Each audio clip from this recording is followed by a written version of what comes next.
That day in American history. ASU presidential historian Brooks D. Simpson says he first heard about Jimmy Carter when he was in college in 1976. A lot of people didn't know who he was. I remember being in New Hampshire, and he came up there to campaign because New Hampshire is the first primary state.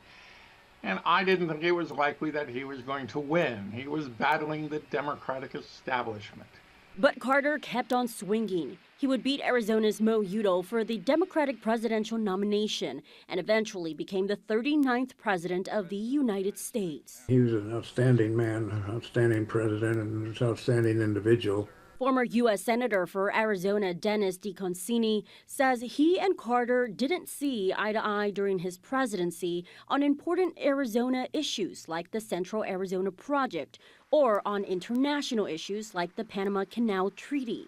However, he says Carter was a gentleman and they found ways to resolve their differences. He was very kind to me, and though we had some disagreements, he didn't seem to bear any ill feeling for me, and I certainly had the greatest respect for him. For a lot of people, Jimmy Carter's real legacy occurs in his post-presidential career. Simpson says after Carter's presidency, he continued his work in foreign affairs, social justice, and human rights abroad, and helped build homes with Habitat for Humanity. Carter also came to ASU multiple times, including in 2017, stopping by campus to become the third recipient of the O'Connor Justice Prize, administered by the school's Sandra Day O'Connor College of Law. He had quite a career.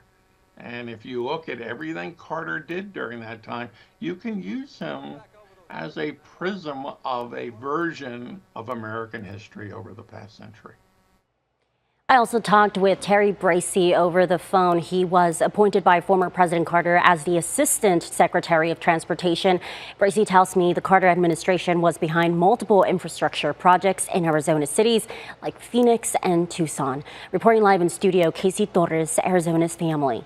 Thank you, Casey. And reaction is pouring in from Arizona lawmakers. Senator Mark Kelly shared that Carter was always humble and that in part he, quote, leaves a legacy not just as a president, but as a great American who wore the uniform, built homes for his neighbors, and worked for human rights across the globe.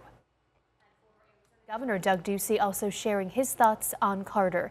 He acknowledged while their politics didn't always align, he praised the former president for his humble beginnings.